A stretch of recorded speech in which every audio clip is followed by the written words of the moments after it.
안녕하세요. 오늘도 사연살롱을 찾아주셔서 감사합니다. 40대 초반 여성이에요. 명절이 다가오니까 어린 시절 기억이 새록새록 떠오르네요. 또래 친구들은 이모, 삼촌, 고모한테 용돈 받을 생각에 들떠있던 그날이 저에게는 가장 외로운 날이었어요. 명절날 저희 집은 늘 저와 아빠, 엄마 이렇게 세 식구뿐이었거든요. 무남 동료였던 엄마는 부모님이 일찍 돌아가시는 바람에 가족이 없었지만 아빠의 경우는 조금 달랐어요. 아빠는 국민학교에 들어가던 무렵 친할머니가 병으로 돌아가시는 바람에 계모 손에서 자라야 했대요. 계모는 아빠보다 5살 많은 형과 3살 많은 누나를 데리고 왔는데 둘 다 어찌나 성격이 사나운지 하루도 아빠를 울리지 않는 날이 없었어요. 늘 형제가 있는 친구들이 부러웠지만 이런 형제라면 차라리 없는 게 나을 것 같다는 생각이 들 만큼 힘들고 혼자 있을 때보다 훨씬 더 외로웠대요. 계모는 저희 아빠를 눈의 가시로 생각할 뿐 전혀 자식으로 받아들일 생각이 없는 사람이었어요. 할아버지 앞에서 여느 집 엄마들처럼 아빠를 살뜰히 살피고 아끼는 척을 했지만 그게 다 쇼였거든요. 할아버지가 대문을 나서는 순간부터 아빠를 구박하기 시작했으니까요. 배고픈 건 예사고 자기 기분에 따라 저희 아빠한테 화풀이를 하기 일쑤였거든요.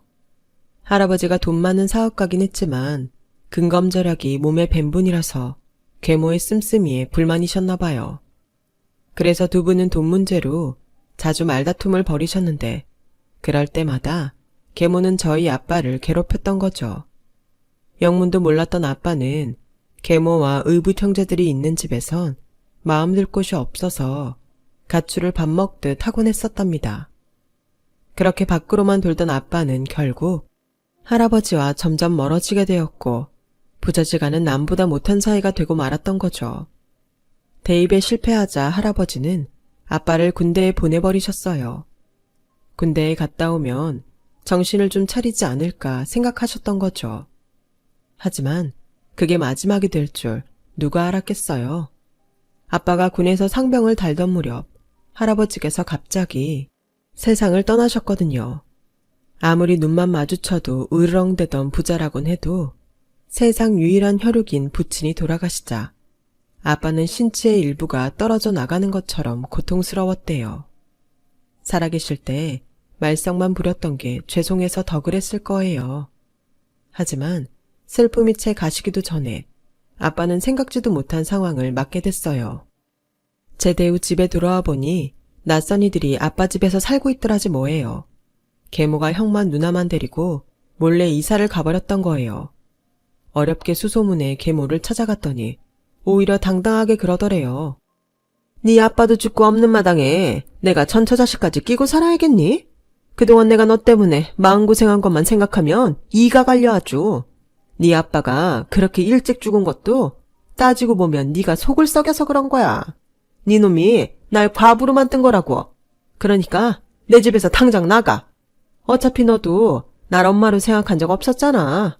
우리가 피가 섞인 것도 아니고 살면서 정을 쌓은 것도 아닌데 이제와 부모 자식으로 사는 게 무슨 의미가 있겠니? 안 그러니? 혹여 네 아빠 재산 찾겠다고 온 거라면 일찌감치 꿈 깨라. 네 아빠 죽을 때 전 재산을 나한테 남겼으니 집도 회사도 다 내 소유야. 헛된 꿈 꾸지 말고 꺼지라고. 안 나가면 경찰 부를 거야. 그 많은 재산을 차지하고도 아빠를 맨몸으로 내쫓은 계모한테 아빠는 아무 말도 하지 못했대요. 남편이 죽으면 재산이 부인한테 가는 건 당연하다고 생각했던 거죠. 지금이라면 유류분 청구 소송을 걸어서 유산의 일부를 뺏었겠지만 상속법에 대한 기초적인 지식이 없었던 아빠는 그 많은 재산을 계모한테 몽땅 뺏긴 채 집에서 쫓겨났어요. 그리고는 친구 자취방에 얹혀 살며 막노동이며 우유 배달 등 몸쓰는 일을 하며 살다가 군에서 운전병을 했던 경험을 살려 트럭 운전을 시작하게 되었어요. 공사판을 드나들며 일을 하던 아빠는 공사판 인근 한밥집에서 일하던 엄마를 만나 연애를 하다가 얼마 뒤 혼인신고를 하고 살기 시작했어요. 두 분 다 가족도 없이 사는 처지라서 결혼식은 고사하고 결혼 반지도 없이 부부가 된 거였죠. 아빠는 결혼 후에도 트럭을 몰았고 엄마는 식당 일을 하거나 가정집 파출부로 일하며 생계를 이어갔어요. 그러다 제가 태어나면서부터 몇 년간 집에서 살림만 하다가 제가 기저귀를 떼던 무렵부터 주인집 할머니께 저를 맡기곤 야쿠르트 배달을 시작하셨어요. 요즘 야쿠르트 배달은 1,400만 원이 넘는 정동 카트를 타고 하지만 예전엔 살구빛 사각 가방을 어깨에 둘러매고 온 동네를 걸어서 배달하곤 했어요. 평평한 길뿐만 아니라 비탈진 산동네까지도 다녀야 해서 엄마는 무릎 통증에 시달리곤 했죠. 많이 걸어야 해서 운동화를 신고 다녔는데 걷는 양이 하도 많아서 운동화 바닥이 성할 날이 없었어요. 제가 중학교에 다닐 때까지도 엄마는 야쿠르트 배달을 했어요. 그래서 동네 사람들은 저를 볼 때마다 야쿠르트 딸이라고 부르곤 했죠. 어릴 땐 그 말이 그렇게 싫어서 집 밖을 나갈 때 모자를 눌러 쓰거나 고개를 푹 숙이고 다녔어요. 제가 참 철이 없었죠. 엄마는 가족을 먹여 살리느라 그 힘든 일을 하시는데 딸이라는 게 그걸 창피하게 생각했으니 말이에요. 요즘도 길을 가다 야쿠르트 아줌마를 보면 예전에 엄마가 고생하시던 게 생각이 나서 그냥 지나치지 못하고 양껏 팔아드리곤 해요. 빨리 팔고 들어가 쉬시라고요. 제가 몇 개 팔아드린다고 해서 그분께 큰 도움이 될지는 모르겠지만 그래도 마음이 쓰이는 걸 어쩌겠어요. 제가 고등학교에 들어가던 무렵 아빠는 트럭 모는 일을 그만두셨어요.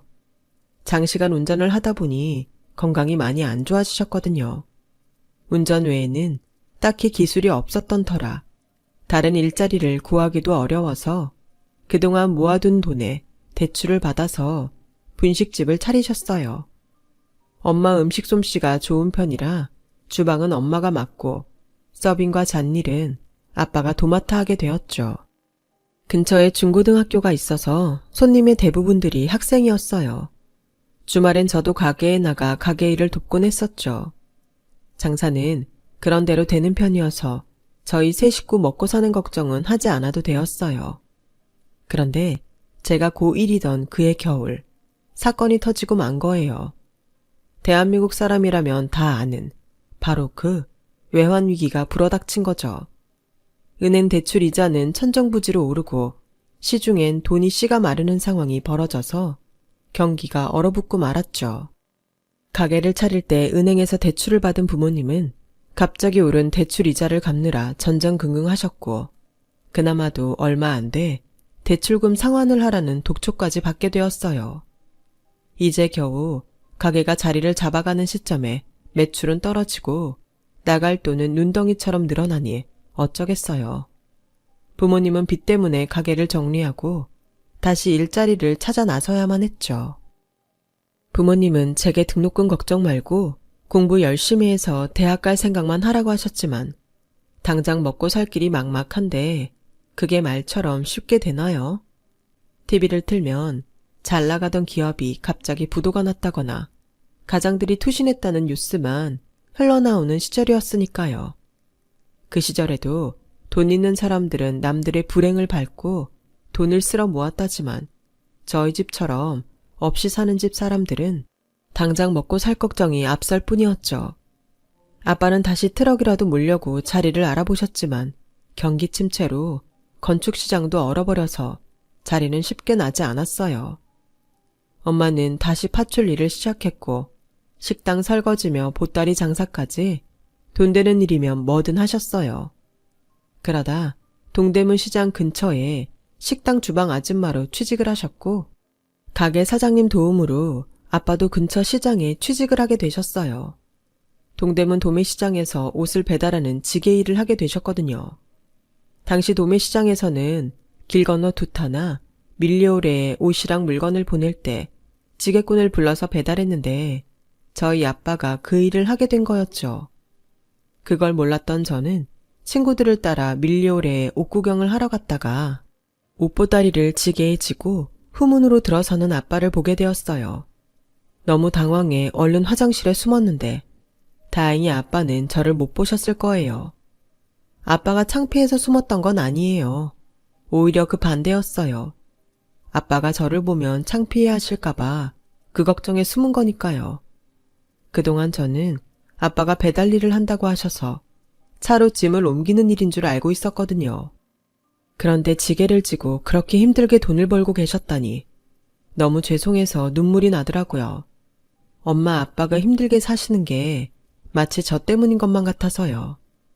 화려한 조명이 짱짱하게 빛나고 신나는 유행가가 울려 퍼지는 곳에서 다른 친구들과 쇼핑을 하는데 아빠는 지게를 지고 쇼핑상가 정문도 아닌 후문으로만 드나들 수 있었던 거예요.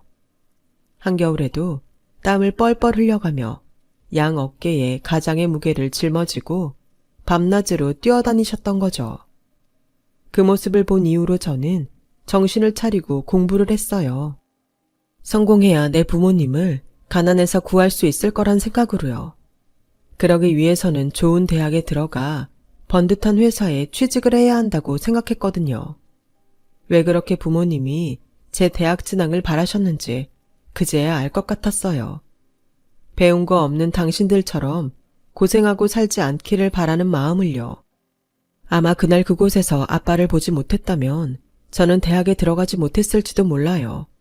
집안 형편을 탓하며 대입도 포기하고 살았을 테니까요.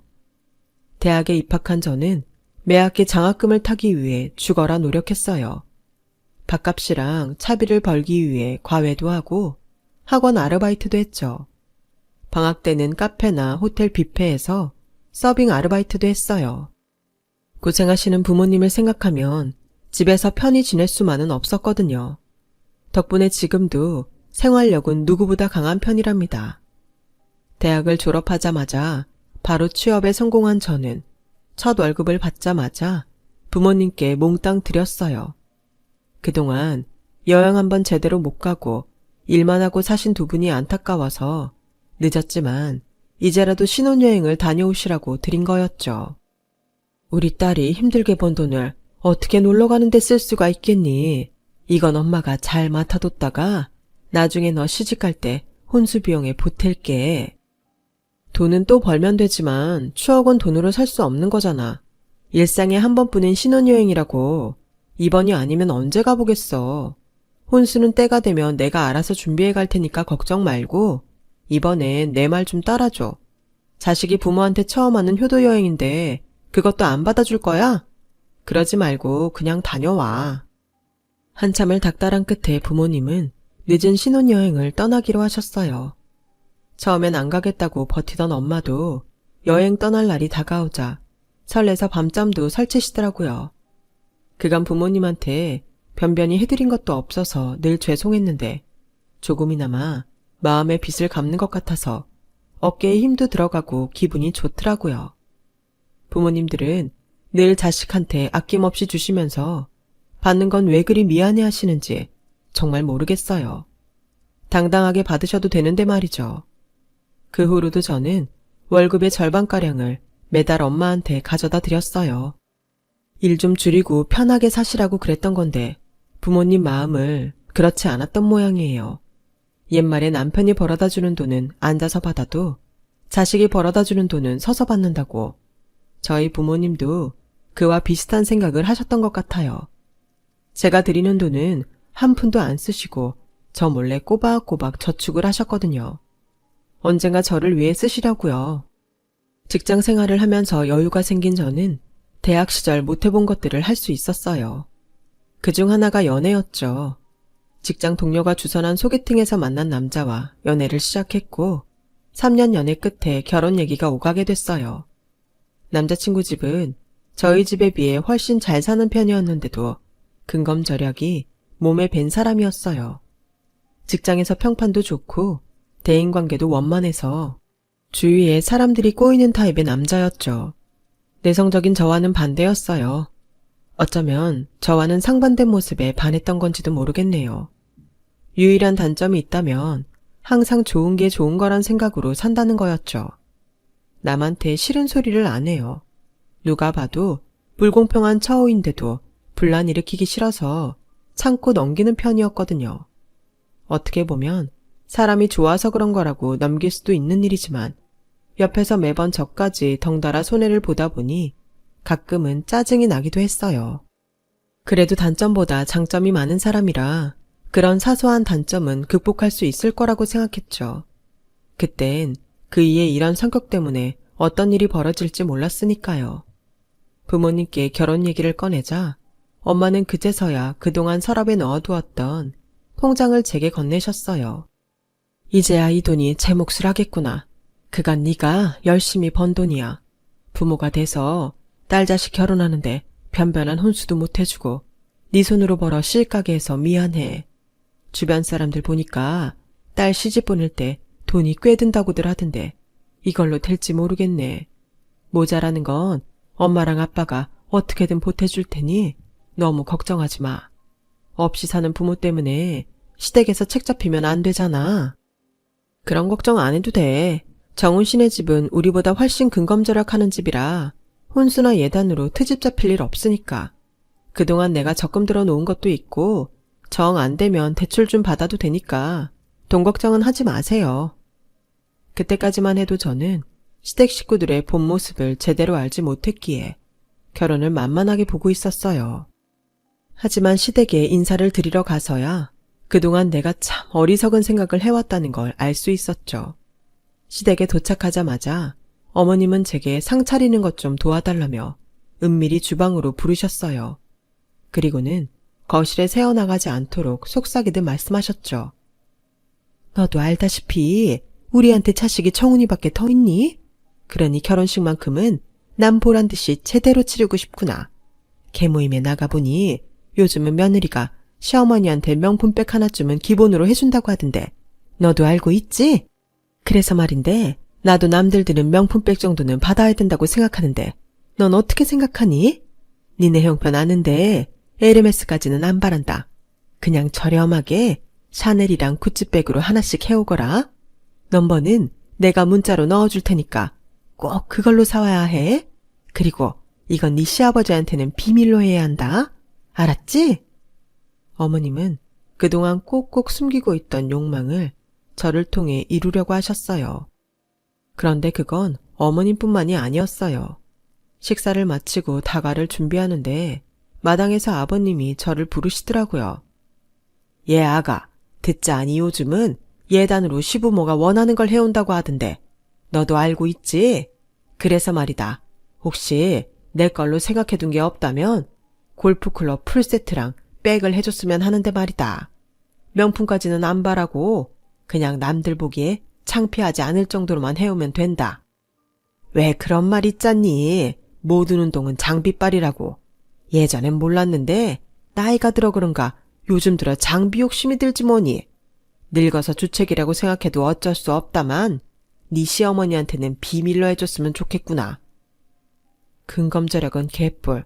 두 분 다 내 돈 주고 사기 아까워서 무력을 감추고 있었던 것뿐이었어요. 그러다 자식 결혼을 핑계삼아 저를 통해 욕망을 채우려고 하셨던 거죠. 이 얘기를 얘랑한테 했더니 뭐라는 줄 아세요? 몰랐는데 우리 부모님 참 귀여우시네. 안 그래 자기야? 좋은 게 좋은 거라고 그렇게 원하시는데 기분 좋게 해드려. 좋은 날 앞두고 기분 좀 내시게 해. 자기야, 그걸 말이라고 해? 그게 돈이 얼만데. 우리 결혼 예산으론 무리라는 거 몰라서 하는 소리야? 애초에 예단비도 남자가 지불해오니까 여자 쪽에서도 거기에 비례해서 돈으로 보내는 건데 우리 경우는 다르잖아. 집도 살림도 둘이 똑같이 분담해서 하기로 했는데 무슨 예단비야. 그냥 자기가 어머님 아버님께 얘기 좀 잘해주면 안 될까?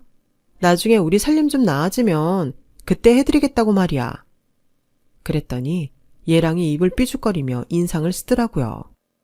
그냥 좀 해주면 안 돼? 평소 안 그러시는 분들이 자기한테 어렵게 말 꺼내신 건데 어떻게 안 된다고 딱 잘라 말을 하냐? 그냥 분란 일으키지 말고 원하시는 대로 해드리자.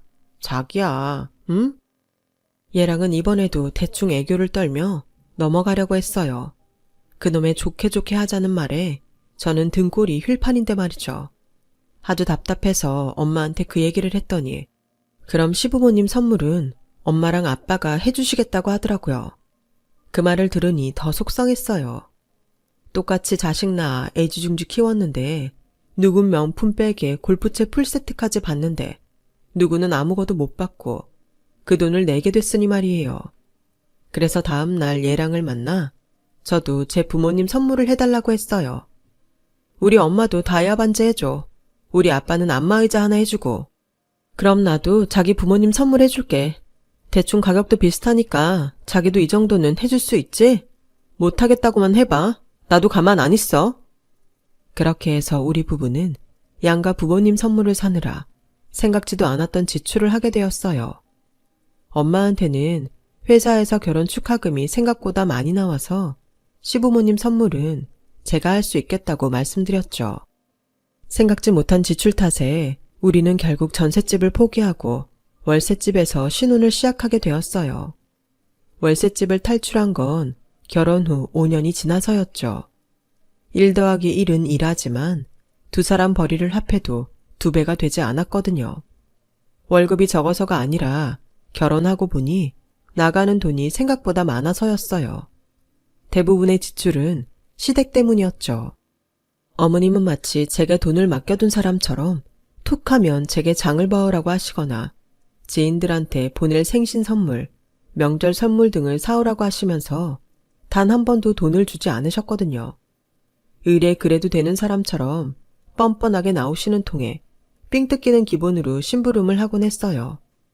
그럴 때마다 남편은 그게 얼마나 되냐며 좋게 좋게 넘기자고 했죠. 그런데 도저히 참을 수 없는 일이 벌어진 거예요. 저는 결혼한 뒤로 줄곧 시댁 일이라면 발벗고 달려갔었는데 글쎄 시어머니가 사람들 앞에서 제 흉을 보고 계셨지 뭐예요. 저뿐만 아니라 저희 친정 형편을 들먹이면서 말이에요. 그날도 어머니 심부름으로 백화점에서 화과자를 사들고 시댁에 갔었는데 어머님이 안방에서 지인분과 통화를 하고 계시더라고요. 우리 며느리 말도 마라. 난 걔만 보면 기분이 다운된다니까. 친정 사는 꼴이 그 모양이라 그런가. 애가 얼굴에 그늘이 졌잖아. 없이 산 티가 나는 거지 뭐. 남들은 처가덕도 보고 산다는데 우리 아들은 전생에 뭔 죄를 졌길래 그렇게 구질구질한 처가를 만났나 몰라. 처가덕을 보기는커녕 나중에 장인장모 뒤치다거리나 안 하고 살지 모르겠다. 그 부모의 그 자식이라고 뭘 제대로 써보고 살았어야 물건도 고르는 눈이 있지. 이건 뭐 심부름 하나 시키면 죄다 싸구려만 사들고 온다니까. 아, 며느리라고 하나밖에 없는데 이렇게 수준이 안 맞아서 어디 데리고 나가지도 못한다니까. 어머님이 저를 그렇게 생각하는 줄은 꿈에도 몰랐어요. 그동안 시댁에 잘 보이려고 노력했던 게 모두 헛짓이었던 거예요. 그래서 그날 이후 시댁을 멀리하게 되었고 명절이나 시부모님 생신을 제외하곤 시댁엔 남편만 보냈어요. 저는 어떻게든 핑곗거리를 만들어 가지 않았죠. 그랬더니 명절에 시댁에 가면 밀린 일감 풀어놓듯 제게 일 시킬 궁리만 하시더라고요. 1년에 몇 번 안 되는 날이니 꾹 참고 견디곤 했는데 도저히 참을 수 없는 일이 벌어지고 만 거예요. 2년 전 추석 전날이었어요. 아침부터 시어머니가 언제 올 거냐고 전화를 하셨더라고요. 안 그래도 장 보는 길이라고 했더니 이제 장을 봐서 언제 음식을 하냐고 타박을 하시더라고요. 안 그래도 손에 시장 본 것들이 잔뜩 들려있어서 통화하기도 힘든데 끊을 생각도 않고 짜증을 내시니 정말 미치겠더라고요. 그렇게 한참을 혼나고 전화를 끊었는데 친정 아빠가 전화를 했더라고요. 엄마가 쓰러지셔서 응급실에 있는데 아직 의식이 안 돌아온다면서 병원에 와줄 수 있냐고 하셨어요. 장을 보다 말고 그 길로 병원으로 달려간 저는 남편을 불러서 장 본 걸 시댁에 가져가라고 했어요. 아무래도 엄마가 깨어날 때까지는 아빠랑 병원에 있어야 할 것 같아서요. 남편도 시댁에 들렀다가 바로 오겠다고 하곤 시댁으로 향했죠. 그런데 오기로 한 남편은 오지 않고 시어머니한테 전화가 왔더라고요. 너 제정신이니? 내일 당장 차례를 올려야 되는데 음식도 안 하고 거기서 뭐 하고 있는 거야? 설마 이 많은 음식을 나보고 혼자 하라는 건 아니지? 긴 말 필요 없고 당장 집으로 와라. 네가 의사도 아닌데 병원에서 지키고 있는다고 네 엄마가 깨어난다디? 그러니 쓸데없는 짓 말고 당장 와! 쓸데없는 짓이라고요? 무슨 말을 그렇게 하세요? 어머님이 쓰러지셔서 의식도 못 찾고 있다면 그 이한테 지금 저한테 한 것처럼 말씀하실 수 있으세요? 아니시죠? 어떻게 어머님은 어머님 자신밖에 모르세요? 저요, 지난 5년간 명절마다 혼자서 음식해서 차례상 차렸어요. 그런데 저 혼자 음식할 땐 별것 아닌 것처럼 말씀하시더니 어머님 혼자 음식하려니 그렇게 억울하세요? 다른 일도 아니고 친정엄마가 의식도 없는 상황이라 그런 건데 어쩜 그렇게 매정하게 구시냐고요. 제가 어머님한테 뭘 그렇게 잘못했길래 집에서 부리는 종년대하듯 그러냐고요. 저도요, 저희 집에선 귀한 딸이에요. 어머님 아들만 귀한 거 아니라고요. 아무튼 저 이번 추석엔 시댁 못 가니까 어머님이 음식을 하시든 마트에서 사다 쓰시든 마음대로 하세요. 화딱지가 나서 그간 쌓인 말들을 쏟아내곤 전화를 끊었어요. 그러자 시어머니가 줄기차게 전화를 하시더라고요. 전화를 받아봤자 싸움만 길어질 것 같아서 아예 전원을 꺼버렸어요. 그랬더니 기어이 남편을 끌고 병원에 오셨더라고요. 너 이리 와. 네가 뭔데 그따위로 전화를 끊어? 네 부모가 그리 가르치디? 시어머니 말씀하시는데 전화 끊으라고. 아무리 보고 배운 게 없는 집구석에서 자랐다지만 그렇다고 이렇게 대놓고 티를 내야겠니? 네 성질이 그 모양이니 네 엄마가 저러고 반송장이 된 거야. 그러게 심보를 곱게 써야지. 그 순간 병실 앞을 지키고 있던 아빠가 우레같이 큰 소리로 버럭 질렀어요. 이게 무슨 개뼈다귀 같은 소리야. 해도 될 말이 있고 안 되는 말이 있지. 인겁을 쓴 인간이 어떻게 그런 소리래. 안 그래도 지 엄마 걱정에 제대로 서있지도 못하는 애한테 뭐가 어째? 너 지금까지 저런 소리를 듣고 산 거냐? 시궁창 같은 입에서 내뱉는 저런 소리를 듣고 산 거냐고. 김서방, 자넨 지금껏 이런 꼴을 보고도 나 몰라라 하고 살았던 건가? 그럴 거면 왜 내 딸이랑 결혼을 한 건가? 자기 여자를 지켜주지도 못할 거면서 왜 내 딸을 데려가선 고생을 시켜? 아버님, 고정하세요. 저희 엄마가 화가 나서 심한 말을 하긴 했지만 진심은 아닐 거예요. 저희 엄마도 걱정돼서 그런 거니까 기분 푸세요. 남편은 이번에도 얼렁뚱땅 넘어가려고 했지만 저희 아빠한텐 어림도 없었어요. 이게 무슨 개소리야. 걱정되는 인간이 그런 망발을 해? 네 놈 귀엔 그게 좋은 뜻으로 들리디? 이거 아주 정신 빠진 놈 아니야. 이봐요 사돈. 내가 지금까지 말 않고 있었는데 더는 안 되겠네요. 더러운 성깔 주체 못해서 아무한테나 시궁창 같은 소리를 퍼붓는 그쪽도 그렇고 이런 정신 빠진 허수아비 같은 사이놈도 더는 그냥 못 보겠소. 그러니 더 길게 끌 거 없이 끝냅시다. 사돈이고 뭐고 그만 두자고요. 그렇게 알고 돌아가세요. 눈에 불을 켜고 화를 내는 아빠 앞에서 시어머니와 남편은 찍소리도 못하고 발길을 돌렸어요. 그날 저녁 무렵 엄마는 다행히 의식이 돌아왔어요. 발견이 조금만 늦었어도 큰일 날 뻔했는데 다행히 골든타임을 놓치지 않아서 별다른 후유증 없이 얼마 뒤 퇴원할 수 있었어요. 그리고 저희 부부는 결국 이혼을 하게 되었어요. 시댁에 정이 떨어진 지 오래인데다 큰일 앞에서 그저 좋은 게 좋은 거라는 헛소리나 짓거리는 남편을 더 믿고 살 수 없겠다는 결론에 다다랐거든요. 이혼 후 저는 부모님과 함께 아파트로 이사를 했어요. 월세도 전세도 아닌 자가로 구입한 30평대 아파트로 말이죠. 거기다 목 좋은 곳에 작은 건물도 하나 샀어요. 이게 어떻게 된 일이냐고요? 엄마가 병원에 입원해 있는 동안 그곳에서 놀라운 일이 벌어졌거든요. 엄마가 입원해 있던 병원 특실에 부잣집 할머니가 입원해 있었는데 글쎄 그분 아들이 저희 아빠를 보곤 도망치듯 병실로 들어가지 뭐예요. 그래서 아빠랑 따라가 봤더니 거기에 아빠 계모가 입원해 있었던 거였죠. 어릴 때부터 엄마를 통해 아빠의 기구한 사안을 들었던 저는 아빠를 모시고 변호사 사무실에 찾아가 친할아버지가 남긴 유산을 돌려받을 방법이 없는지 물었고 다행히 소송을 걸면 당시 유산의 절반가량을 받을 수 있다고 들었어요. 그 말에 용기를 얻어 소송을 걸었고 재판이 있기도 전에 그쪽에서 합의를 하자는 연락이 왔더라고요. 그렇게 해서 받은 돈이 50억이 조금 넘는 금액이었어요.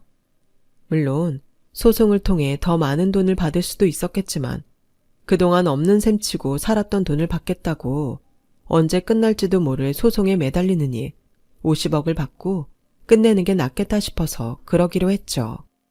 그 돈만으로도 저희 부모님은 더 이상 힘든 일 안 하고 사실 수 있으니까요. 저희 부모님이 건물주가 됐다는 소식을 듣고 전 남편과 전 시부모님은 혹여 콩고물이라도 얻어먹을 수 있을까 싶어 재결합을 들먹이며 찾아왔더라고요.